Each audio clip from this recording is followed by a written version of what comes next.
एक समान संरचना वाले बहुसंख्यक सेल जब एक कार्य करते हैं तो उन्हें सामूहिक रूप से टिश्यू या ऊतक कहा जाता है। मानव शरीर में बेसिकली 5 तरह के ऊतक होते हैं। पहला है एपिथेलियल टिश्यू। ये शरीर के अंगों की बाह्य सतह एवं आंतरिक सतह पर पाई जाती है।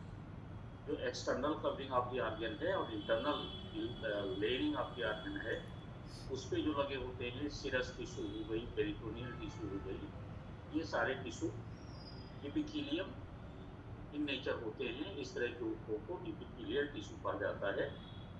इनका प्रारंभिक कार्य अंगों की सुरक्षा करना, अवशोषण करना, श्रावण करना, उत्सर्जन करना, ये सारे कार्य जो अंगों के हैं वो इनके द्वारा होता है, एपिथेलियल टिश्यू द्वारा। यही अपने आप को कन्वर्ट करके ग्रंथियों में बदल लेते हैं, यही अपने आप को कन्वर्ट करके छोटी छोटी उंगली जैसे संरचनाओं में उभर करके अवशोषण का काम करते हैं, यही अपने आप को बदल करके जबान में टेस्ट बड बन जाते हैं, स्वाद ग्रहण करने का काम करते हैं। तो बहुत तरह से इनका मॉडिफिकेशन होता है, बहुत तरह का कार्य संपन्न करते हैं। फिर दूसरा कनेक्टिव टिश्यू, जैसा कि मालूम नाम से स्पष्ट हो रहा है, कनेक्शन प्रदान करने वाले, कनेक्ट करने वाले या संयोजी ऊतक ये जोड़ने का कार्य करते हैं। ये दो कोशिकाओं के मध्य ब्रिज का कार्य करते हैं। ये शरीर में निम्न रूपों में पाए जाते हैं। अब इनके 5 sub division. Areolar connective tissue जो पैकिंग मटेरियल जैसा कार्य करते हैं और अंगों को दृढ़ता, मजबूती प्रदान करते हैं। एरियोलर कनेक्टिव टिश्यू ऐसे ऐसे टिश्यू होंगे जो पैकिंग मटेरियल जैसा काम करते हैं और अंगों को सुदृढ़ता, एक्स्ट्रा मजबूती प्रदान करते हैं। उदाहरण के तौर पर पेशियां, तंत्रिकाएं, लिगामेंट और हृदय में लगे वाल्व, और वाल्व पे जो पेशियां और चीजें लगी हुई, वो सब एरियोलर कनेक्टिव टिश्यू के पार्ट है। दूसरा है इलास्टिक एरियोलर टिश्यू, जिनमें इलास्टिक कंटेंट अधिक होने के कारण अंगों को फैलाने में और श्रिंक करने में मदद करते हैं। वो elastic areolar elastic connective tissue कहलाते हैं। जैसे धमनियों में, हृदय के कक्षों में और तमाम जगह देखो जहाँ पर वो लगातार फैलने और सिकुड़ने का काम करते हैं। इसके बाद तीसरा है फैटी कनेक्टिव टिश्यू, जो वसा के भंडारगृह हैं, अधिक संख्या में त्वचा के नीचे तथा ओमेंटम में मौजूद होते हैं, जिनको आप फैटी टिश्यू या फैटी कनेक्टिव टिश्यू नाम देते हैं। एडिपोज टिश्यू भी इनको कहा जाता है। फिर लिम्फाइड कनेक्टिव टिश्यू, ये उन अंगों में अधिक मात्रा में पाए जाते हैं जिनमें विषाणुओं का प्रवेश आसान होता है, जैसे पाचन तंत्र और शोषण। यहाँ पर लिम्फाइड कनेक्टिव टिश्यू ज्यादा पाए जाते हैं, जहाँ पर दुश्मन की एंट्री जिन रास्तों से होती है, इससे वहीं पर दो हाथ कर ले, अंदर इनको घुसना ना दे। तो आपके शरीर में एंट्री के 2 प्रमुख मार्ग हैं। एक मार्ग है नोज, जिससे एयर इनहेल करते हैं, एक माउथ, जिससे वाटर इनटेक करते हैं। तो यहाँ पर जो लिम्फाइड टिश्यू की मात्रा यहाँ पर सबसे ज्यादा होती है। तीसरा है cartilage and bone connective tissue. अस्थि उपास्थ्य में टेंसाइल स्ट्रेंथ बहुत अधिक होती है, क्योंकि इनमें अन्य ऊतकों की तुलना में कोलेजन फाइबर की मात्रा बहुत ज्यादा होती है। इसलिए इसमें जोड़ या टकराहट सहने की क्षमता बहुत ज्यादा होती है। टेंसाइल स्ट्रेंथ यानी अपने आप को शेप में बनाए रखने की क्षमता सबसे ज्यादा होती है। और कार्टिलेज एंड बोन जो है, ये भी कनेक्टिव टिश्यू का ही पार्ट है। अगला प्रकार है मस्कुलर टिश्यू। इन ऊतकों का मुख्य गुण कॉन्ट्रैक्शन है, जिनके कारण ये अंगों को गति प्रदान करने में सक्षम है। मानव शरीर में ऊतक 3 प्रकार के होते हैं। पेशियां मानव शरीर में 3 प्रकार की होती है। नंबर 1 स्केलेटल मसल, जिनको वॉलेंट्री मसल भी कहते हैं, या ऐच्छिक पेशियां जो आपकी इच्छा अनुसार संचालित होती हैं, जो जोड़ों पर अस्थियों को गतिशील करता है। और दूसरा है स्मूथ और वॉलेंट्री मसल, जो शरीर के आंतरिक अंगों की संरचना एवं कार्य में करते हैं। वॉलेंट्री नहीं, इनवॉलेंट्री। स्मूथ मसल या इनवॉलेंट्री मसल या अनैच्छिक पेशियां, जो शरीर के आंतरिक अंगों की संरचना में प्रमुख भाग लेती हैं और जिन पर आपकी अपनी विल का कोई मतलब नहीं होता है, जो स्वसंचालित है, आपके द्वारा हस्तक्षेप उनमें नहीं किया जा सकता है। तो वो पेशियां आपके शरीर के आंतरिक अंगों में लगी, जैसे पेशियां हृदय में, हाथों में, जहां पर आपका नियंत्रण नहीं है। तीसरा है कार्डियक मसल। हृदय में एक अलग तरह की पेशियां होती हैं जो सिर्फ हृदय में ही होती हैं। इनको कार्डियक मसल या हृदय पेशी कहा जाता है। ये ऊतक की अनैच्छिक प्रकृति है, ये ऊतक भी अनैच्छिक प्रकृति है जो हृदय को संकुचन की क्षमता प्रदान करती है। अनैच्छिक हैं, लेकिन इनमें जो संरचनात्मक खूबी है वो स्केलेटल मसल वाली भी पाई जाती है और कार्यात्मक प्रवृत्ति इनकी स्मूथ मसल वाली है। इसीलिए इनको इन दोनों के कॉम्बिनेशन को तीसरा क्लास मिल गया, जो संरचना में मैच करती है स्केलेटल मसल से और कार्य में मैच करती है स्मूथ मसल से, इसलिए इनको तीसरा प्रकार दे दिया गया, यह है कार्डियक मसल। तो 3 प्रकार की पेशियां हो गई। देन नर्वस टिश्यू, तंत्रिका ऊतक। ये ऊतक फास्फोलिपिड का बना हुआ है और इसका भोजन मात्र ग्लूकोज का होता है। इनमें पुनर्उत्पादन की क्षमता नहीं होती, अपने आप को रीजेनरेट नहीं कर सकते, ये इम्पल्स को कंडक्ट करने में सक्षम है। तो ये ऊतक फास्फोलिपिड का बना हुई बात पूरी सही नहीं है, ऊपर से फास्फोलिपिड दिखता है। पेशियों की जो तंत्रिकाएं हैं उनके ऊपर एक आउटर कवरिंग लगी होती है, इंसुलेशन लगा होता है, वो इंसुलेशन फास्फोरस और लिपिड का बना होता है, इसलिए उसको फास्फोलिपिड कहते हैं। उसके अंदर वायर जैसे रेशेदार टिश्यू होते हैं जो संवेदनाओं को आगे ले जाने में सक्षम होते हैं। इनका रोल जो है वो संवेदनाओं को कैरी करना है, इम्पल्स को कैरी करना है। इसके बाद फ्लूइड कनेक्टिव टिश्यू, तरल संयोजी ऊतक। ये फ्लूइड कनेक्टिव टिश्यू हैं, इनको यहाँ पर अलग क्लास दिया गया है। फ्लूइड ऊतक नहीं होता, फ्लूइड कनेक्टिव टिश्यू, तरल संयोजी ऊतक। ये उस तरह से बांधने का काम नहीं करते, लेकिन शरीर को एक साथ जोड़े रखने का काम जरूर करते हैं। रक्त, लिम्फ एवं सेरिब्रो स्पाइनल फ्लूइड जो शरीर में है, ब्लड, लिम्फ और सेरिब्रो स्पाइनल फ्लूइड जो सर्कुलेट होकर के सभी अंगों को एक में बांधे रहता है। रस्सी से नहीं बांधे हुए, लेकिन सर्कुलेट होकर के सबको एक में बांधे हुए है, सबका पोषण करता है, सबके टॉक्सिन्स को लेकर अलग जाता है, सबको जीवित रहने के लिए सब चीजें प्रदान करता है। तो इस तरह से इसका इनके साथ संयोग है, ये फ्लूइड कनेक्टिव टिश्यू या तरल संयोजी ऊतक कहलाता है। ठीक है ना। तो ये विशेष प्रकार के ऊतकों के प्रकार हो गए। इनको जब वर्किंग और संरचना के आधार पर देखते हैं तो इनकी संख्या 7 ही निकलती है। जो कनेक्टिव टिश्यू को 5 सब डिवीजन है और 5 ओवरऑल हैं, इनको जब समाहित करेंगे, जैसे मस्कुलर टिश्यू का भी कनेक्टिव टिश्यू में जिक्र आ गया है, नर्वस टिश्यू का भी जिक्र वहाँ पर आ गया है। ठीक है ना। तो इनको जब एक साथ समेकित करते हैं संख्या 7 ही निकलती है और 7 की संख्या जो भारतीय परंपरा उससे रिलेट करती है, क्योंकि 7 रंगों, 7 सुरों और 7 अंतःस्रावी ग्रंथियों और 7 चक्रों से संबंधित एक ऊतक भी होता है। तो भारतीय परंपरा जब इनके एक्चुअल वर्किंग डिवीजन पे जाते हैं, संरचनात्मक वर्किंग डिवीजन पे 7 निकलती है और वो रिलेट कर लेती है कि हर एक रंग का, हर एक चक्र का, हर एक ध्वनि का प्रभाव एक टिश्यू पर स्पेसिफिक रूप से पड़ता है। तो लोग कभी उसकी चर्चा और करेंगे, फिलहाल ये फिजियोलॉजिकली ये डिवीजन है। अब आइए कोश और झिल्ली के माध्यम से तत्वों का वहन, ये कोशिका की खूबी है, कोशिका और मेम्ब्रेन के माध्यम से तत्वों का वहन, ट्रांसपोर्टेशन। सेल का स्वस्थ होना इस बात पर निर्भर करता है सेल के अंदर की तरल यानी इंट्रासेलुलर फ्लूइड एवं सेल के बाहर के तरल यानी एक्स्ट्रा सेलुलर फ्लूइड के मध्य समस्थापन के बीच होम्योस्टेसिस की दशा उपलब्ध है। जब तक ये होम्योस्टेसिस मेंटेन है तब तक आपका सेल हेल्दी है।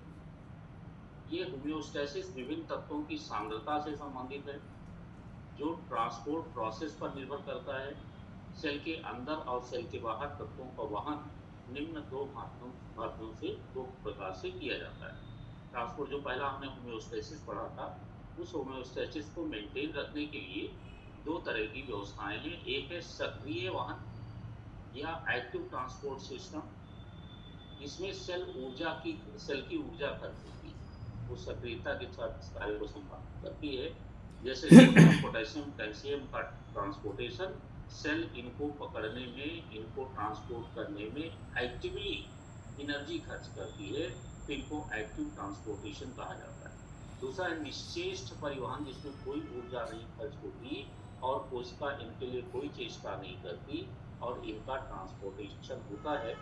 इसमें सेल की ऊर्जा खर्च नहीं होती, बल्कि अब इसके 3 तरीके हैं जिनके माध्यम से निश्चेष्ट परिवहन होता है। पहला है दबाव, प्रेशर या सांद्रता पर निर्भर डिफ्यूजन विधि से। पहला मेथड है डिफ्यूजन मेथड। जैसे गैस सिलेंडर के अंदर बहुत प्रेशर में गैस भरी है, गैस सिलेंडर की नाव आप खोलते हो और गैस आपके बर्नर तक पहुंचने लगती है। डिफ्यूज, गैस अंदर प्रेशर ज्यादा है, बाहर प्रेशर कम है, तो अंदर से बाहर की ओर डिफ्यूज होने लगती है। इसमें समान जल दाब अंदर और बाहर के तत्वों की सांद्रता, नहीं ये डिफ्यूजन नहीं हुआ, मैं गलत बात प्रेशर नहीं बल्कि यहाँ पर कंसंट्रेशन इंग्रेडिएंट पे आधारित होगा। बाहर के तरलों में तत्वों की सांद्रता, अर्थात यदि बाहरी तरल में आपकी तरफ से अधिक है तो तत्व बाहर से अंदर की ओर मूव करना शुरू कर देंगे और ठीक इसके विपरीत ऑक्सीजन एवं कार्बन डाइऑक्साइड का संवहन होता है। जिन तत्वों का कंसंट्रेशन कोशिका के बाहर ज्यादा है और उन तत्वों का कंसंट्रेशन कोशिका के अंदर कम है, तो तत्व कोशिका के अंदर की ओर जाएंगे और कोशिका से पानी बाहर की ओर जाएगा। कब तक ये क्रिया चलती रहेगी? जब तक कोशिका के अंदर और बाहर उस तत्व का कंसंट्रेशन एक सा ना हो जाए। जैसे किशमिश और पानी वाला एग्जाम्पल लिया था हम लोगों ने, वो डिफ्यूजन मेथड कहलाएगा। किशमिश के अंदर तत्व ज्यादा है, पानी कम है, बाहर पानी ज्यादा है, तत्व कम है, तो अंदर से तत्व बाहर जाएंगे, बाहर से पानी अंदर आएगा। इस तरह से जब तक ये प्रक्रिया चलती रहेगी, जब तक अंदर और बाहर का वातावरण एक सा ना हो जाए, it is simply known as diffusion. दूसरा है फिल्ट्रेशन, छनन क्रिया। फिल्ट्रेशन विधि से वहन में अंदर एवं बाहर के तरलों में हाइड्रोस्टैटिक प्रेशर डिफरेंस के कारण जल तथा जल में घुलनशील तत्वों का आदान प्रदान होता है। किडनी में यूरिन का छनना, मस्तिष्क के वेंट्रिकल में CSF का बनना तथा नेत्र में एक्वस ह्यूमर का बनना इसी विधि पर निर्भर करता है। छानने की प्रक्रिया, एक फिल्टर लगा है, फिल्टर के एक तरफ हाई कंसंट्रेशन और ज़्यादा मात्रा में तरल उपलब्ध है, एक तरफ कम है, तो जो हाई कंसंट्रेशन है उसके प्रेशर इंग्रेडिएंट के अगेंस्ट चीज़ें छन करके जिधर लो प्रेशर है उधर जाना शुरू हो जाएगी। तो ये प्रेशर इंग्रेडिएंट पर आधारित प्रक्रिया को फिल्ट्रेशन प्रोसेस कहते हैं। और इसमें 3 एग्जाम्पल लिए गए। किडनी से छन करके यूरिन का बनना, जब आप फिल्ट्रेशन मेथड पढ़ेंगे, फिल्ट्रेशन की प्रक्रिया पढ़ेंगे, तो देखेंगे कि नेफ्रॉन में जो ग्लोमेरुलर टफ है उससे चीज़ें निकल करके उसके वोमेंस कैप्सूल में आ जाती हैं अपने आप छन के प्रेशर इंग्रेडिएंट के अगेंस्ट, और वो फिर वोमेंस कैप्सूल से नीचे की ओर जाते समय यू टाइप के चैनल में जाता है। जगह जगह पर उस पर अल्ट्रा फिल्ट्रेशन प्रोसेस होती है। जो चीज़ें छन गई सब बेकार नहीं है, उनमें तमाम अच्छी चीज़ें भी हैं, उपयोगी चीज़, तो उनको पुनः एब्जॉर्ब कर लिया जाता है, तो पुनः अवशोषण या अल्ट्रा फिल्ट्रेशन की क्रिया कहलाती है। तो शरीर में सेरिब्रो स्पाइनल फ्लूइड का बनना, शरीर से पेशाब का छलना, और हमारे आँख के को शेप देने वाला एक चैम्बर है जिसमें एक्वस ह्यूमर भरा होता है, उस एक्वस ह्यूमर के भरने से आँख के शेप का बनना, ये सब इसी फिल्ट्रेशन प्रोसेस पर निर्भर करता है। आँख हमें एक कंचे के गोले जैसी भारी सॉलिड दिखाई पड़ रही है, जिसके उसके अंदर ये लिक्विड से भरी हुई एक संरचना है। इसमें 2 तरह के तरल भरे होते हैं और उन तरलों से इसकी शेप मेंटेन होती है। तरलों का प्रेशर बढ़ जाने से आँख में दर्द होता है, इसको समलवाई या ग्लूकोमा बोलते हैं। जब प्रेशर बढ़ जाता है तरल का अंदर आँख में, तो ये एक्वस ह्यूमर की मात्रा ही बढ़ जाती है। इसके बाद तीसरा है ऑस्मोसिस। ये वहन विधि एक सेमी परमेबल मेम्ब्रेन द्वारा संभव है। इस प्रक्रिया में ये भी निश्चेष्ट परिवहन है। इसके लिए एक अर्धपारगम्य झिल्ली की आवश्यकता है। 2 मीडिया के बीच में सेपरेट करने वाली एक अर्धपारगम्य झिल्ली लगी होती है। जो आपकी सेल मेम्ब्रेन है वो अर्धपारगम्य, सेमी परमिएबल, परमेबिलिटी माने पारगम्यता और सेमी माने आधी, अर्धपारगम्य झिल्ली लगी होती है। उसी के अक्रॉस हायर कंसंट्रेशन से लोअर कंसंट्रेशन की तरफ चीजें मूव करती हैं और it is known as osmosis. इसमें सक्शन प्रेशर क्रिएट होता है। तो ऑस्मोसिस ये वहन विधि एक सेमी परमेबल मेम्ब्रेन द्वारा संभव है। इसमें झिल्ली के दोनों ओर मौजूद तरलों में खुले तत्वों की सांद्रता सामूहिक रूप से ऑस्मोटिक प्रेशर विकसित करती है और अपनी पानी की मात्रा को दूसरी ओर वहन होने से रोकती है। उदाहरण, जल में भीग रही किशमिश में पानी का प्रवेश करना, ठीक है ना, अपने पानी को जाने से रोकती है और बाहर के पानी को अपने अंदर खींचती है। ठीक है। जो डिफ्यूजन मेथड है, किस्म वाला एग्जाम्पल वहां पर फिट नहीं बैठेगा। डिफ्यूजन मेथड में चीजें स्वतः इधर से उधर उधर से दोनों जाती, लेकिन ऑस्मोसिस में क्या होगा, किशमिश की मिठास किशमिश में रह जाएगी, पानी अंदर खींच लेगी, किशमिश की मिठास लीक करके पानी में नहीं जाएगी। ठीक है ना। तो इसमें पानी का ही अवशोषण होगा, किशमिश के अंदर के भरे हुए तत्वों का बाहर की ओर बहिर्गमन नहीं होगा। तो ये ऑस्मोसिस है। इसमें चीजें एक डायरेक्शन होंगी, जहां पर कंसंट्रेशन ज्यादा है वहां पर प्रेशर ज्यादा जनरेट होगा, वहां पर पानी अवशोषित कर लिया जाएगा। डिफ्यूजन मेथड जो गैस वाला एग्जाम्पल लिया था वही चलेगा, पहले दिमाग में वही आया था। जैसे सेंट की शीशी आप खोलते हो, पूरे कमरे में खुशबू फैल जाती है, इट इज डिफ्यूजन मेथड। ठीक है, शीशी का ढक्कन खोला, आपने कुछ नहीं किया, सेंट भी बाहर नहीं निकला, लेकिन उसके मालिक्यूल एयर के साथ डिजॉल्व होकर डिफ्यूज होकर रेडिफाइड होकर पूरे कमरे में फैल जाते हैं, क्योंकि सेंट के अंदर, शीशी के अंदर प्रेशर ज्यादा है, और प्रेशर के अलावा उन मालिक्यूल का एक साथ मिलकर के डिफ्यूज होने की क्षमता उनमें ज्यादा है। गैस सिलेंडर में भरी हुई गैस का प्रेशर ज्यादा है, तो ये एग्जाम्पल डिफ्यूजन में जाएगा कि अंदर से चीजें बाहर को डिफ्यूज है विदाउट एनी मीडियम। ठीक है ना। और यहाँ पर बीच में सेमी परमेबल मेम्ब्रेन की आवश्यकता है, और छन्ने में एक छनन झिल्ली की आवश्यकता है। तो ये तीनों में अंतर समझ लीजिए। मेरे दिमाग में भी चीजें एक साथ क्लियर नहीं थी, तो इसलिए अलग अलग तरह से बताया। फिर एक बार इनको रिवाइज कर लीजिए, जिससे कंफ्यूजन ना हो। जो डिफ्यूजन होगा बिना किसी मीडिया के होगा, जैसे स्रोत खुलेगा वो चीजें डिफ्यूज हो जाएंगी, वातावरण में चली जाएंगी। जो फिल्ट्रेशन प्रोसेस है, इसमें छनन करने के लिए झिल्ली की उपस्थिति है, जो उसके माध्यम से चीजें छन करके एक तरफ से दूसरी तरफ चली जाएंगी। जो ऑस्मोसिस है, इसमें आवश्यकता एक सेमी परमेबल मेम्ब्रेन की है, जिसके माध्यम से चीजें केवल एक डायरेक्शन में जाएंगी, दूसरी डायरेक्शन में नहीं जाएंगी। इसमें अंदर की ओर भरे हुए तत्वों की सघनता ज्यादा होने से ऑस्मोटिक प्रेशर जनरेट होगा और पानी को अपने अंदर की ओर अवशोषित करता रहेगा। इसलिए पानी कितना आएगा ये लिमिटेड नहीं है।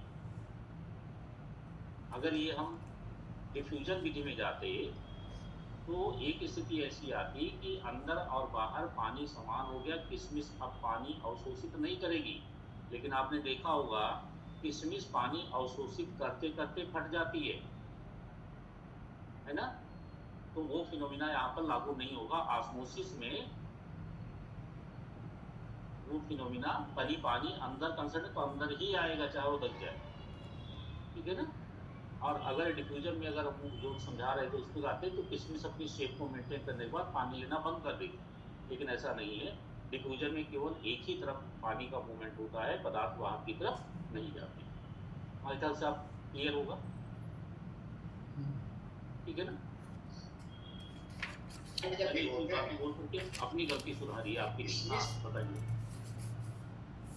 जी, कुछ कह रहे हैं। जब रात को पानी भिगोते हैं और सुबह उसको देखते हैं यूज करते, सब पानी तो मीठा हो जाता है। फिर से असल में आवाज कान में नहीं आ रही, फोन में आ रही है, इसलिए आवाज क्लियर नहीं हो रही। 1 मिनट में प्रयास करता हूँ कान में आवाज आए तो ज्यादा सही होगा। कुछ बोलिए सर, किशमिश को जैसे हम रात को भिगोते हैं दिन में सुबह यूज करने के लिए, तो किशमिश के पानी में मिठास आ जाती है, बहुत हल्की, बहुत हल्की। और वो मिठास इसलिए आती है जो किशमिश की सतह पर जो ऊज आउट होकर के जब किशमिश तोड़ते हैं तो उसकी सतह पर कुछ जूस लगा रहता है जो सूख जाता है उस नुकसान। तो ये उसलिए आती है, किशमिश के अंदर से मिठास नहीं निकलती है। अब इसको कंफर्म करने के लिए एक बार किशमिश अच्छी तरह से धो करके तब भिगोइएगा, देखिए मिठास आती कि नहीं। ठीक है ना। तो मेरे ये कंफ्यूजन और ये सोल्यूशन अगर दूसरा आंसर देता है तो उसका दूसरा आंसर निकलेगा, लेकिन मुझे लगता है यही होगा। आवाज आ रही है। अच्छा, कान में भी थोड़ी आने लगी। ठीक। तो इस तरह से ये चैप्टर खत्म हुआ। किसी को कुछ कहना है किसी टॉपिक पे?